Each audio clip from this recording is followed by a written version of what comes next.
하나님 말씀 보도록 하겠습니다. 하나님 말씀은 신명기 34장 1절부터 12절 말씀입니다. 신명기 34장 1절부터 12절까지 34장 전체네요. 보니까 좀 긴 말씀입니다만은 한 절 한 절 교독하여 우리가 봉독하여 보도록 하겠습니다. 제가 가진 성경 319쪽입니다. 구약. 제가 먼저 읽겠습니다. 모세가 모압 평지에서 느보산에 올라가 여리고 맞은편 비스가 산 꼭대기에 이르매 여호와께서 길르앗 온 땅을 단까지 보이시고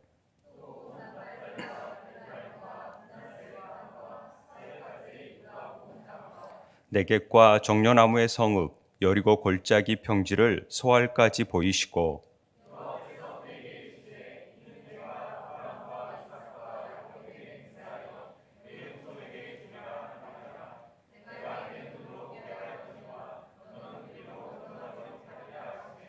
이에 여호와의 종 모세가 여호와의 말씀대로 모압 땅에서 죽어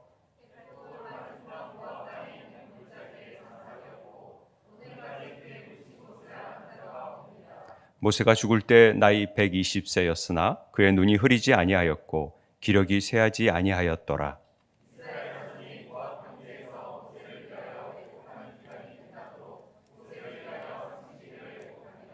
모세가 눈의 아들 여호수아에게 안수하였으므로 그에게 지혜의 영이 충만하니 이스라엘 자손이 여호와께서 모세에게 명령하신 대로 여호수아의 말을 순종하였더라.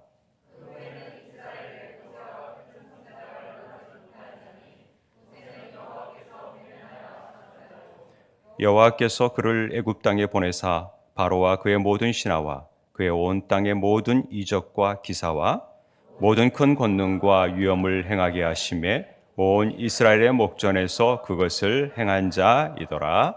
아멘.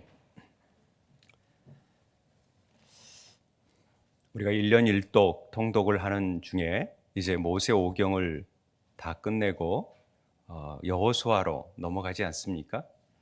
어찌 보면은 모세의 시대가 다 끝나고 이제 여호수아의 시대가 맞이했다 해도 과언이 아닙니다. 아마 대통령 선거가 지난주에 있어서 그런지 또 이 말씀이 새로운 이제 정부가 들어서고 또 새로운 일들이 시작되는 어떤 기대감들이 또 있지 않겠습니까? 그러면서 오늘 모세가 이 느보산에 올라가서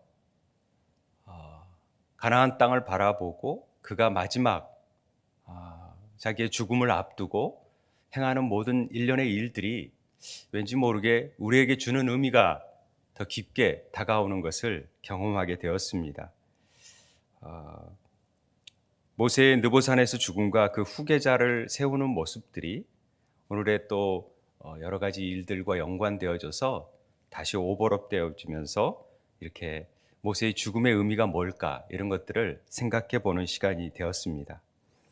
특히 모세의 죽음을 생각하게 된 중요한 계기는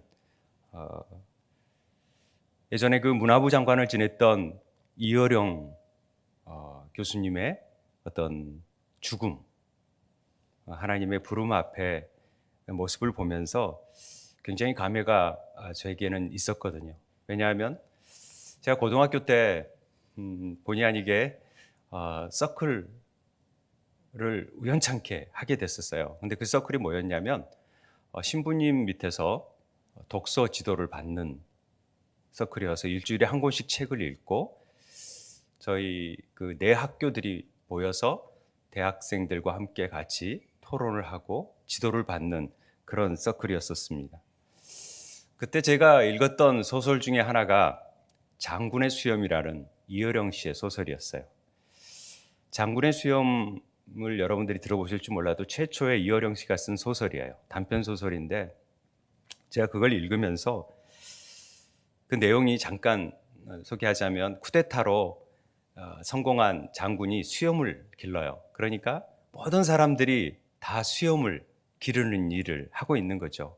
그런데 한 사람만 수염을 기르지 않아요. 그걸 인해서 사회로부터 왕따 당하는 거죠. 따돌림 당하고 냉대와 압력을 받게 되는 내용들이 그 책 가운데 있습니다. 그걸 보면서 시대의 흐름 속에서도 그 시대를 거부하고 나아가는 사람들이 있구나. 또 그런 면에서 제 자신의 어떤 학창시절의 삶 속에서 뭔가 이렇게 반항하고 싶고 거부하고 싶은 마음들을 이렇게 투영할 수 있었잖아요. 그러면서 되게 제게 느끼는 감흥이 컸었습니다. 그리고 학교를 다녀야 되냐 마냐의 어떤 고민, 그 매일매일 책을 읽으면서 제가 가졌던 어떤 비전, 생각 이런 것들을 할 수 있었던 계기가 바로 이 책 안에서 많이 싹터타라는 것을 부인할 수 없습니다. 대학교 와가지고도 많은 책을 접하는데 특별히 그 대학교 때 같은 과가 아니지만은 우연찮게 같이 만나서 얘기하는데 이효령 씨 둘째 아들이 있더라고요. 이강무 씨라고 같이 얘기를 하면서 아버지의 삶 속에서 그 책상에 모든 메모지 하나하나를 절대로 버리지 아니하고 메모지 하나가 어디에 붙어 있는 것이 잘못 붙어 있으면 큰일 난다라는 얘기를 통해서 이혜령 씨에 대한 어떤 생각들 그리고 그 문학 작품을 통해서 그가 느꼈던 어떤 생각들을 많이 경험할 수 있었던 시간이었습니다. 수많은 책들이 있었잖아요. 한국 지성의 대표자라고 할 수 있는 그분이 어느 날 예수를 믿는 거예요. 이민아 목사님 그 딸을 통하여서 하나님 지성에서 이제는 영성으로 나아가는 그 문턱이 얼마나 높은지 몰랐다. 그러면서 이 영성에 대한 부분을 굉장히 알고 싶어 하는 그 마음을 경험하면서 이분이 하나님을 알게 되는 것에 대한 어떤 기대감, 또 그분이 쓰는 책들을 다시 한번 쭉 읽다가 최근에 암으로 병환 중에 계시고 또 그 죽음을 맞이하는 장면들을 그 모티브에서 다큐멘터리로도 보여주시고, 그래서 제가 이 이효령 씨의 마지막 수업이라는 책을 보게 되었어요. 그 책을 보면서 그가 그토록 생애 마지막에 그 인터뷰한 내용인데 강조했던 부분이 그 전에 쓰셨던 책 제목처럼 메멘토 모리, 죽음을 기억하라 라는 제목이었었습니다. 그가 삶에 있어서 모든 부분에 내가 가진 것들이, 내가 가진 집, 자녀, 내 책이, 내 지성이 분명히 내 것인 줄 알았는데 이게 모든 것들이 선물이었다라는 것을 알게 되었다라는 것이죠. 그러면서 죽음을 기억하는 일이 삶을 진정하게 사는 것임을 꾸준히 강조하십니다. 그리고 생애 마지막에 수업에서 제목이 이 메멘토 모리였습니다. 그리고 그 죽음을 맞이하는 마지막 30분 미국에 있는 손주들에게 손을 들어서 인사를 하고 죽음이 뭔가를 30분 동안 응시를 하면서 바라본다라는 아들의 말을 통하여 그 죽음 앞에 선 어떤 지성인의 대표인 모습을 바라보며 그 죽음이 주는 의미가 뭘까? 그것이 끝일까? 아니면 시작일까? 여러 가지 생각들이 이 모세의 죽음, 신명기를 마치면서 모세의 죽음과 교차되면서 제게 깊은 생각이 들게 되었습니다. 그래서 오늘은 이 34장의 말씀을 고르게 되었고 그걸 함께 그 모세의 죽음의 의미를 함께 새겨보는 시간을 갖고자 합니다.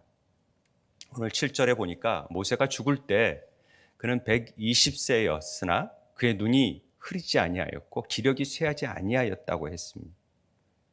그러니까 일반적으로 우리가 생각할 때 죽을 나이가 아니었는데도 죽게 되었다라는 것처럼 보여집니다.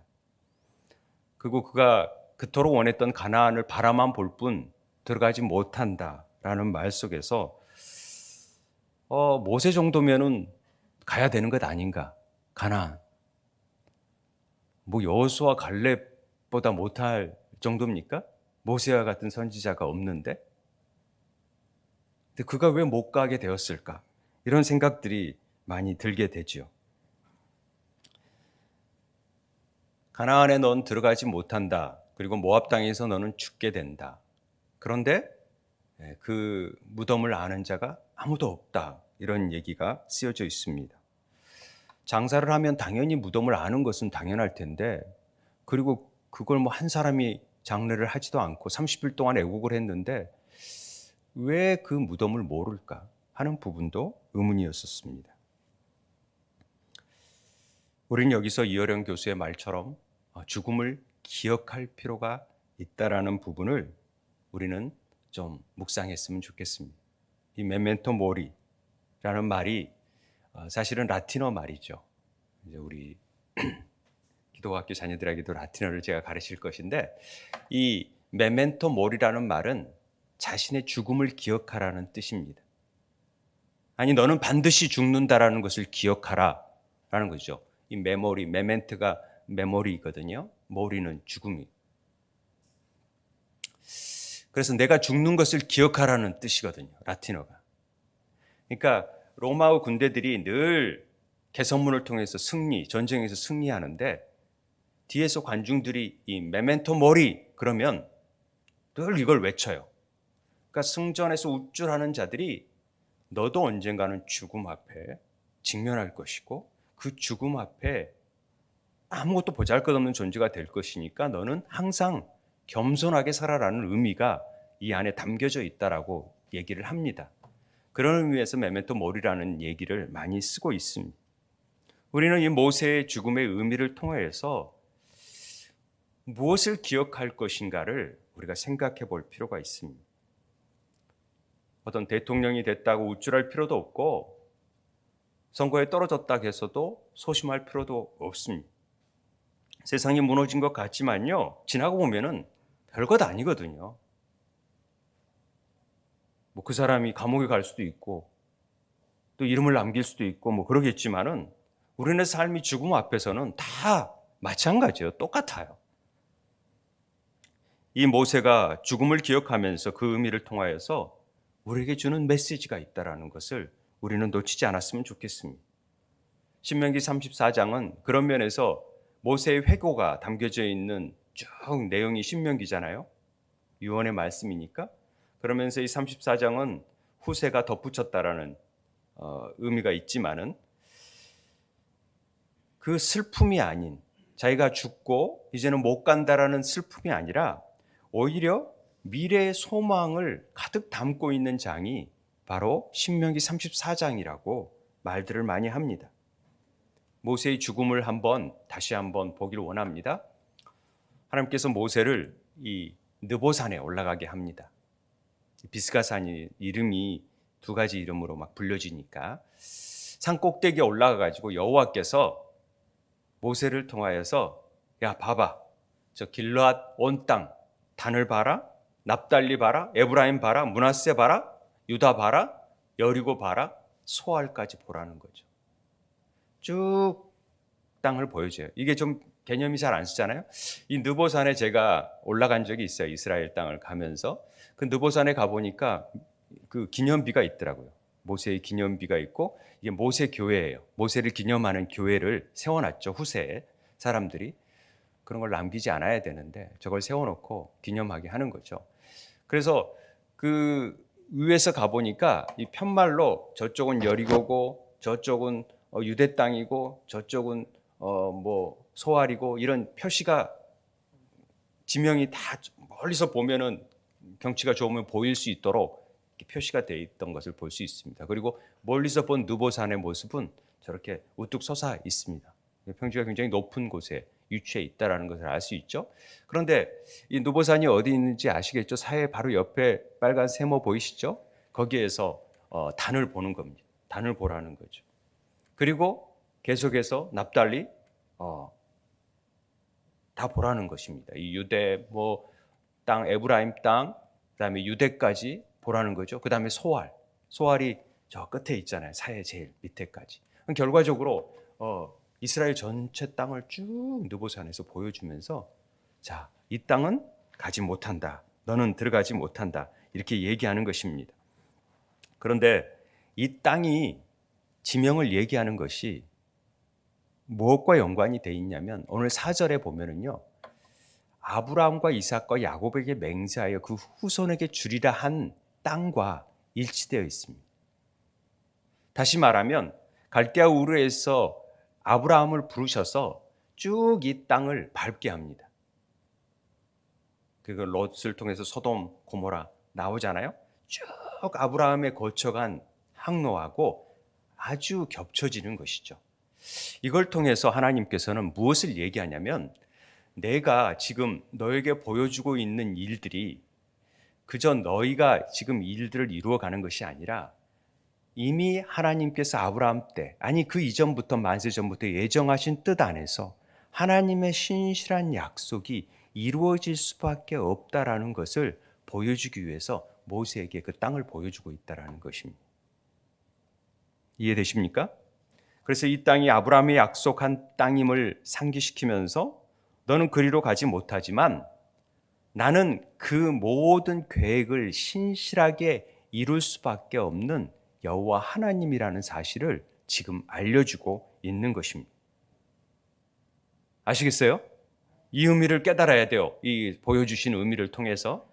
그리고 이 내용을 보면 중요한 단어가 보이시고 보게 하였다는 것은 모세가 본 게 아니에요. 하나님이 이 일들을 주관하고 계시고 다 이렇게 하셨다라는 것을 강조하는 내용입니다.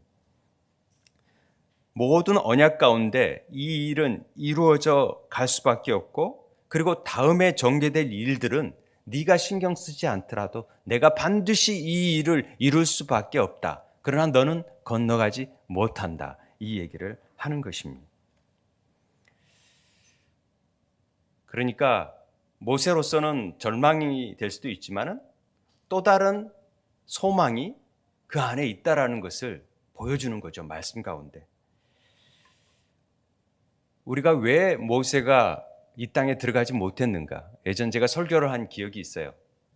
몇 년도인지는 모르겠는데 모세가 가나안 땅에 들어가지 못한 진정한 이유라는 제목으로 설교를 한 적이 있어요. 기억나실지 모르겠지만 우리는 보통 학자들이 그렇게 얘기를 합니다. 모세가 왜 가나안 땅에 들어가지 못했냐? 그것은 바로 무리바 물 사건에서 반석의 물을 한 번 쳐야 되는데 두 번 성질 내 가지고 못 갔다. 왜? 성경에 그렇게 나와 있으니까 그렇게 돼 있죠. 그렇기 때문에 왜 그 내용이 없는지 모르겠네. 자관 그걸 못 갔다라고 생각을 하고 그 전에 이제 모세의 삶을 한번 돌아봤으면 좋겠어요. 모세가 왜 가나안 땅에 못 들어갔을까? 자기 삶 속에서는 하나님께서 어느 날 물론 죽을 수밖에 없는 운명을 타고난 그 자가 하나님의 보호하심 안에서 물에서 건져지죠. 그것도 애굽 공주의 바로 공주를 통하여서 그래서 사실 세상 학문 중에서는 가장 뛰어난 애굽의 학문을 배우게 됩니다. 문무를 겸비한 공부를 하게 되죠. 그래가지고 그가 남부를 것 없는 삶을 살게 됩니다. 그리고 민족에 대한 뜨거운 마음도 갖게 되죠. 그러던 그가 40세가 되어져서 그런 지식을 많이 얻고 행한 일이 뭐냐면 살인이라는 것입니다. 살인. 그리고 도망자가 됩니다.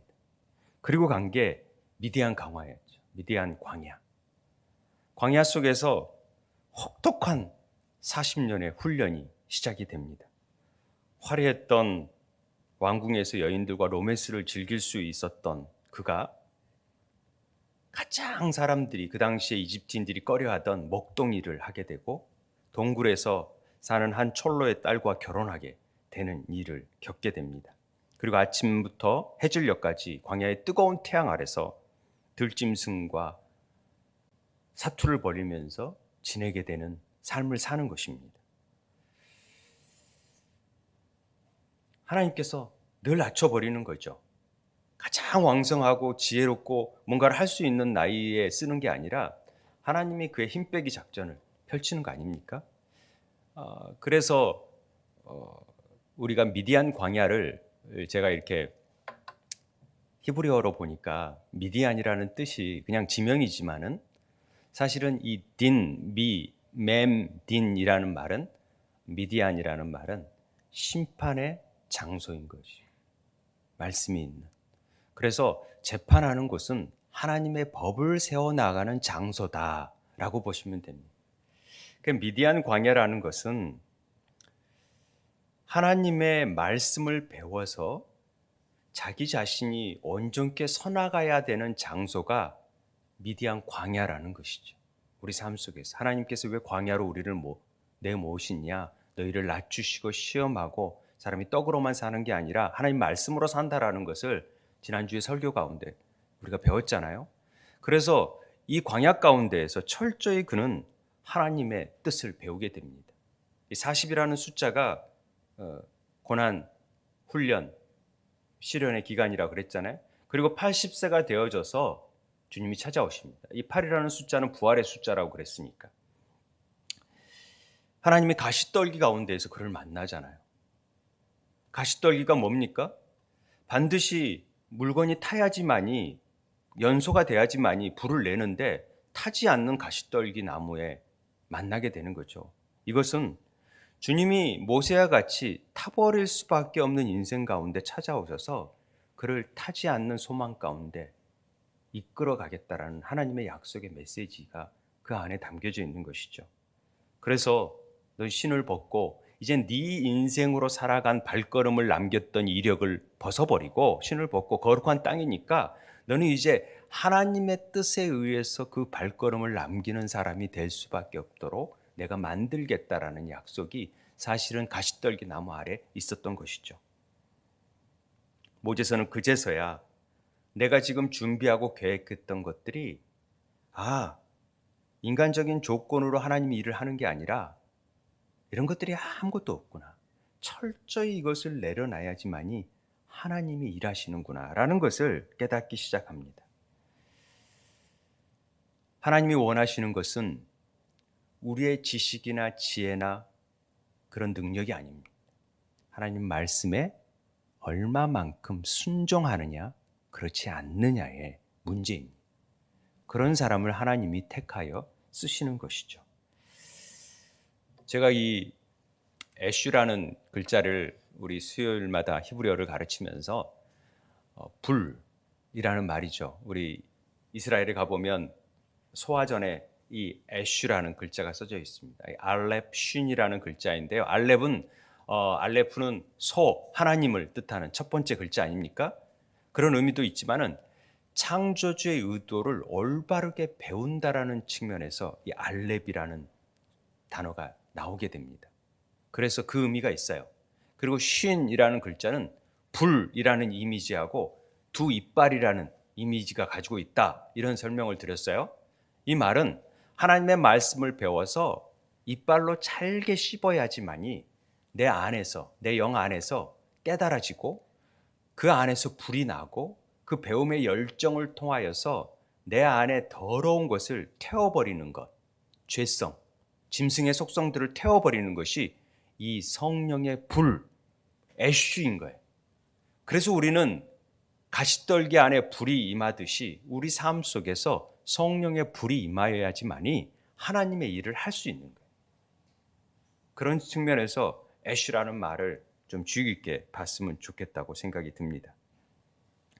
그래서 모세가 그 길로 이제 구원을 받게 되죠. 난 능력이 없지만 하나님께서 아론을 붙이셔서 말도 못하고 막 변명도 하지만은 내가 그 일을 한다라고 하시면서 그를 보내게 됩니다. 그런 모세를 하나님이 어떻게 평가하냐면 이 사람 모세는 온유함이 지면의 모든 사람보다 더하다. 그러니까 온유하다라는 것이 성질 안 낸다는 차원이 아니라 모세는 성깔 있는 사람이에요. 십계명 던져버리고 무리바에 물도 막 2번 쳐버리고 성깔이 있어서 온유라는 말을 제가 설명했었잖아요. 코 깨는 거, 짐승의 콧뚜레를 뚫어서 탁 채서 끌고 가면은 끌리는 대로 가야 할 수밖에 없는 삶. 이게 온유함이에요. 그래서 철저히 하나님 말씀 앞에 순종할 수 있는 삶이었다라는 것을 모세를 평가하는 내용 아닙니까? 우리도 그런 삶이 되어야 되는 것이죠. 그래서 온유한 사람이 땅을 소유로 받게 되는 거죠. 하나님이 계속 모세를 통하여서 강조한 내용이 뭡니까? 신명기를 통하여서 다 강조한 말. 신명기라는 말이 명령을 반복한다. 반복할 신자니까 반복한다는 거죠. 계속 되풀이하는 거예요. 되풀이. 이걸 지켜라, 지켜라, 지켜라. 꼭 지켜라. 그게 뭐냐? 사람이 떡으로만 사는 인생이 아니라 하나님 말씀으로 산다라는 것을 기어이 유언으로 말하는 것입니다. 지금 왜 아까 얘기했던 가나안에 들어가지 못한 이유가 뭐냐? 바로 신명기 32장에 가데스 무리바에서 이스라엘 중 내게 범죄하여 내 거룩함을 이스라엘 쪽에서 나타내지 아니한 까닭이라고 얘기를 해요. 그래서 너 가나안 땅에 못 들어간다. 그러니까 무리바에서 성질 내서 그랬나 보다. 우리가 이제 그렇게 추론을 하는 거죠. 그리고 많은 학자들이 그렇게 얘기를 합니다. 그리고 제가 그때 설교할 때 두 가지 더 다른 이유가 있는데 그게 바로 가데스 바네아에서 정탐할 때 모세가 그걸 좋게 여겨요.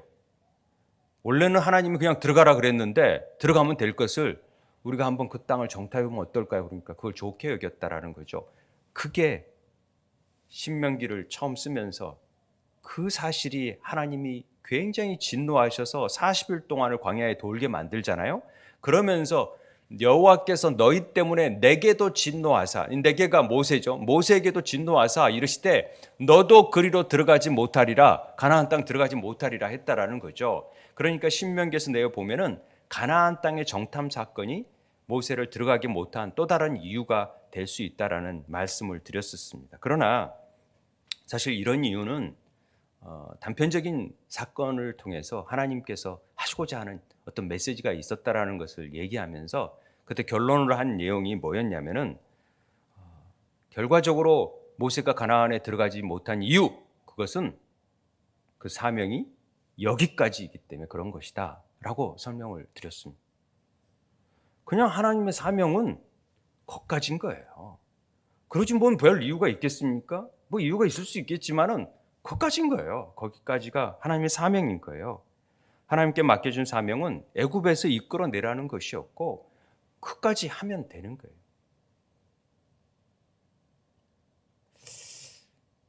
이 일들을 모형론적으로 우리가 볼 때 우리가 출애굽 사건에서 모세가 구원해내는 사건 자체, 여호수아의 사건 자체를 우리가 예수님께서 예표적으로 나타낸 모습이라고 제가 설명을 했잖아요. 그러니까 모세는 율법을 받은 자로서 십자가에서 죽어야 되는 자예요. 그러니까 예수님께서는 십자가에서 죽어야만 되잖아요. 그래야 부활이 있잖아요. 우리의 죽음 자체는 죽음이 있기 때문에 죽음 이후에 부활이 있다는 사실을 잊지 않았으면 좋겠습니다. 모세의 죽음을 통하여서 우리에게 주는 메시지는 바로 이겁니다. 분명하게 예수님이 죽어야만 하나님의 구원이 완성이 이루어지잖아요. 그럼 모세는 율법이 있는 자들은 반드시 죽어야지 그 다음에 하나님의 여호수아, 예수아라는 구원자를 통하여서 지혜의 영이 있는 자를 통하여서 하나님의 부활의 소망을 이루어낼 수 있기 때문에 그런 것이죠. 그런 측면에서 저는 이 부분을 그렇게 설명을 드린 적이 있습니다. 모세는 홍해를 건너고 율법을 통해서 광야에서 법을 잘 세워가지고 그 역할인 거예요. 죽는 거예요. 그리고 가나안 땅은 여호수아가 지혜의 영을, 말씀의 영을 담은 여호수아가 그 일을 행할 수밖에 없도록 되어져 있다는 것입니다.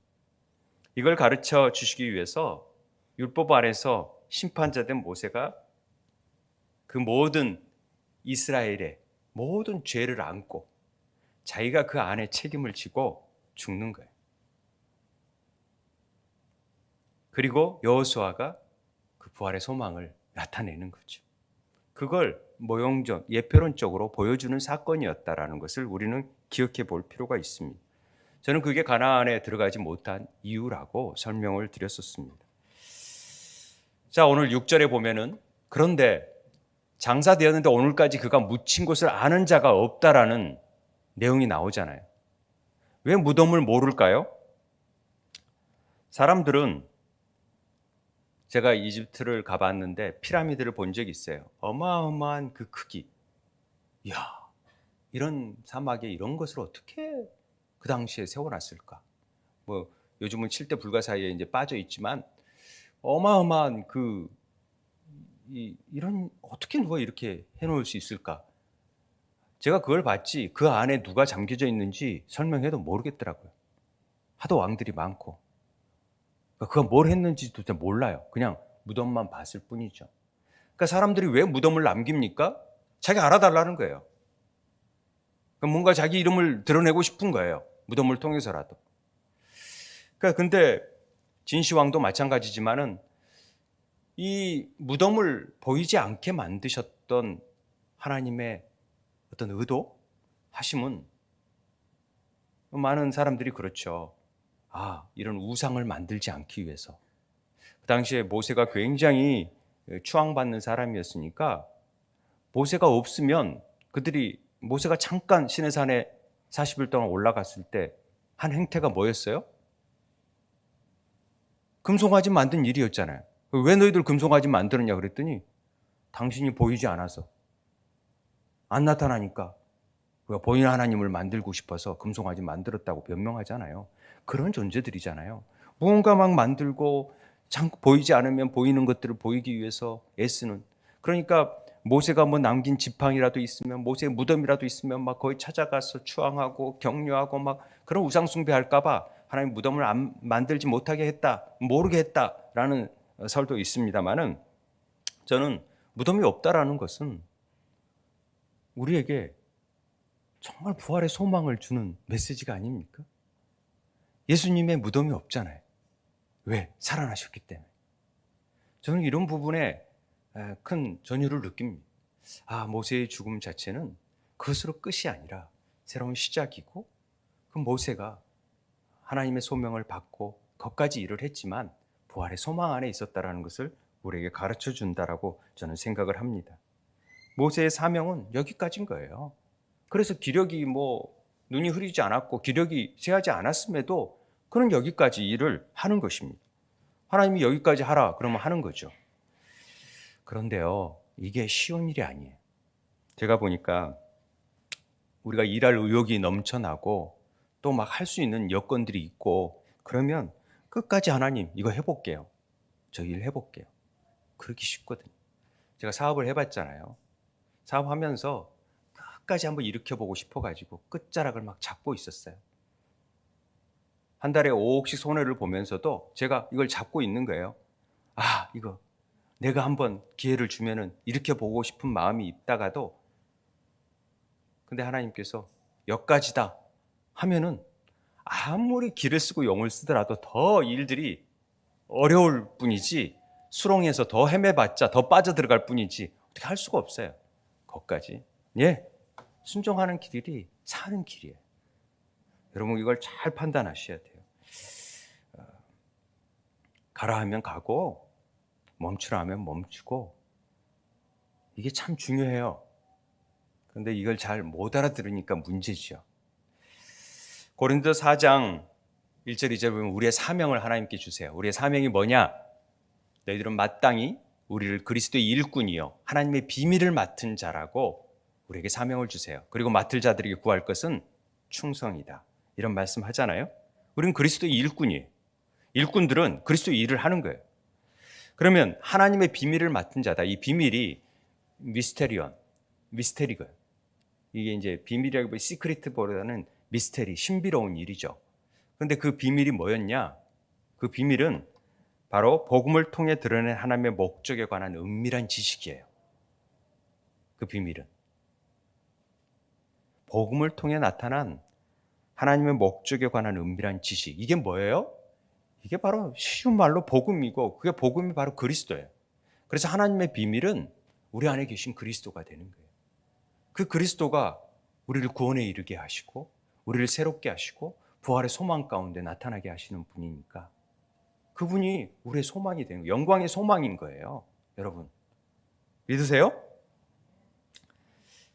그래서 우리가 맡을 자들에게 구할 것은 뭐예요? 충성입니다. 충성의 이 기본적인 다윗의 열쇠가 뭔지 아세요? 죽는 거예요. 맡을 자들에게 구할 것은 충성이라고 그랬지만 죽도록 충성하라. 요한계시록에 나오죠? 그래서 충성한다는 자들은 생명을 걸고 하는 거예요. 그래서 국가에 충성하겠다라는 것은 나 생명을 걸고 국가에 헌신하겠다라는 것이죠. 그런데 우리는 하나님의 비밀을 맡은 자로서 하나님께 충성을 다하는 자들이라는 것이죠. 그러면 우리는 내 뜻과 내 마음으로 살아가는 삶이 아니라 하나님의 뜻과 하나님의 뜻 안에서 그 뜻에 맞춰서 십자가에서 우리는 죽고 십자가의 뜻을 이루기 위해 하나님의 뜻을 이루기 위해서 철저히 그리스도로 사는 삶을 사는 것이 충성의 삶이라는 거죠. 매일 우리는 날마다 죽는 거죠. 십자가에서. 그것이 충성의 삶이라는 것입니다. 모세는 그 운명을 순종하고 받아들이고 여기까지라는 것을 알고 후계자를 세우기를 원합니다.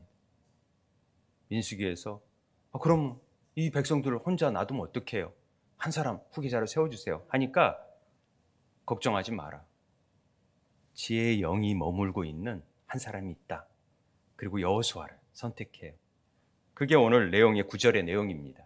모세가 눈의 아들 여호수아에게 안수함으로 그에게 지혜의 영이 충만하니. 원래 지혜의 영이 있었어요. 근데 그 지혜의 영이 충만하게 되어졌고 이스라엘 자손이 여호와께서 모세에게 명령하신 여호수아 말에 순종하게 되었다. 이런 표현을 합니다. 이 지혜의 영이 뭐냐? 지혜의 영. 우리 지혜라는 말이 호크마죠. 호크마. 들어보셨나 모르겠네요. 이 호크마지만 지혜의 영은 열왕기상에서 솔로몬이 하나님께 뭘 구해요? 지혜를 구하죠. 그렇게 알고 있지만은 실제적으로 열왕기상에서 구한 내용이 뭐였어요? 누가 주의 이 많은 백성을 재판할 수 있사오리까? 듣는 마음을 종에게 주사. 듣는 마음을 구해요. 듣는 마음. 이게 지혜라는 거죠.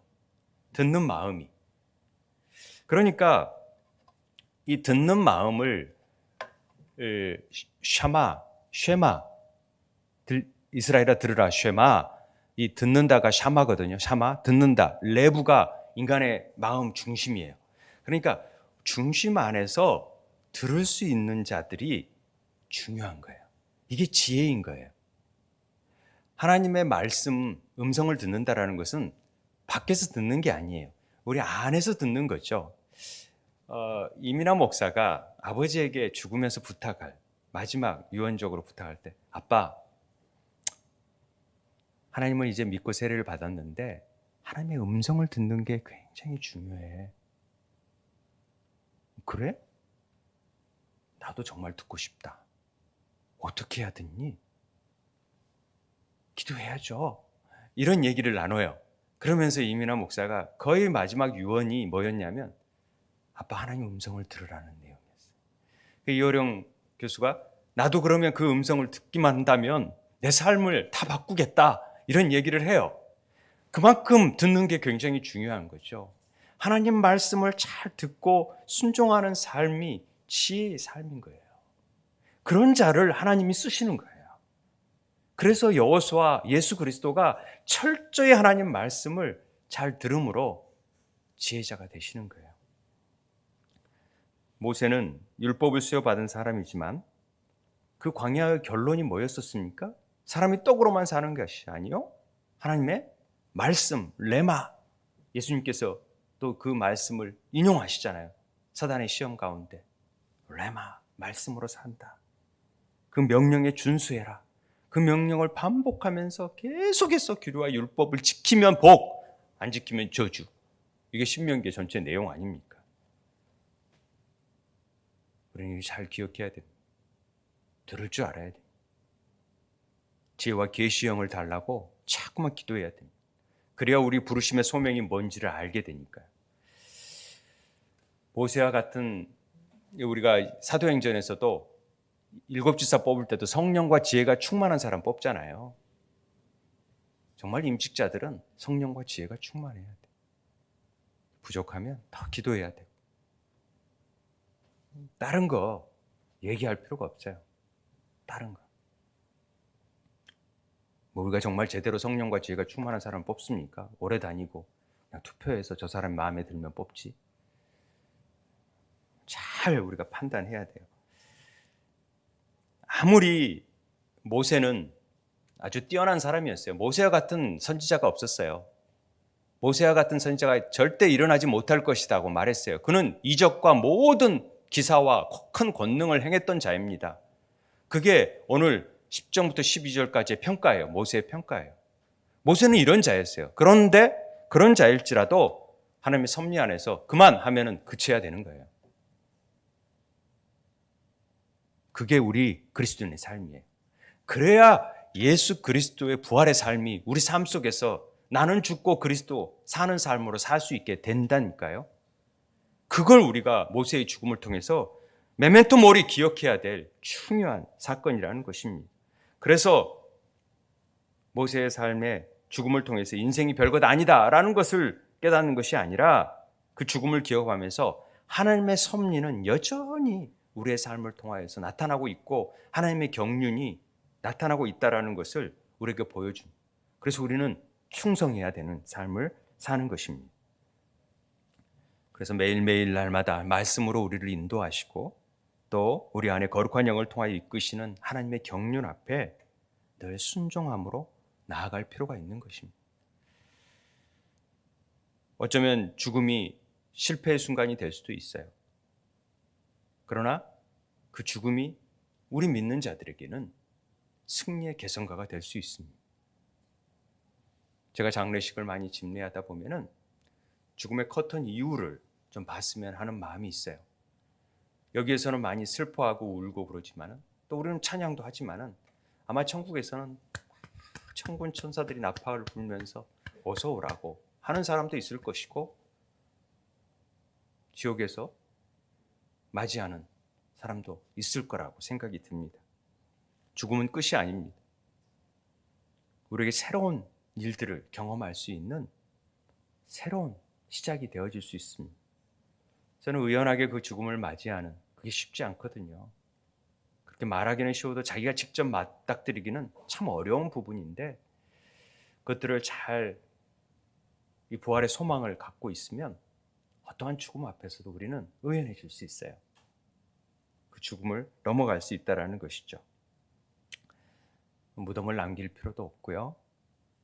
그렇죠. 우리는 말씀이 우리를 이끌어갈 수 있도록 그리고 우리는 우리를 드러내는 게 아니에요. 제 이름 이진영 목사가 이거 뭐 이런 거 드러내서는 절대 안 되는 거죠. 절대 드러나면 안 돼요. 그리고 하나님이 이 일을 하시고 하나님의 능력이 우리를 주장하는 교회가 될 수 있도록 만들어져야 그것이 건강한 교회고 하나님의 교회가 되는 것입니다. 그런 교회가 되길 바랍니다. 그래서 우리가 매일매일 하나님 우리에게 지혜와 계시의 영을 허락하여 주셔서 잘 주의 말씀을 들을 수 있게 하여 주시고 읽기만 하는 게 아니라 듣고 그 말씀에 순종하는 삶, 죽도록 충성하는 삶을 살 수 있게 해 주옵소서. 할 수 있는 기도하는 우리 세움 지체들 되기를 부탁드립니다. 우리 함께 기도했으면 좋겠습니다. 하나님, 오늘 우리 같은 자들에게 사순절 기간에 우리를 구원하여 주시고 우리를 찾아오셔서 이제 하나님의 인생대로 우리 뜻띄우고 가는 인생이 아니라 하나님의 삶을 살 수 있도록 인도하여 주시고 이끌어 주셨는데 이제 하나님 우리가 더 듣는 마음 지혜의 영이 필요합니다. 그 지혜의 영을 통하여서 부활의 소망 가운데 나는 죽고 그리스도로 사는 삶을 살게 해주십시오. 우리 함께 기도하기를 원합니다. 아버지 하나님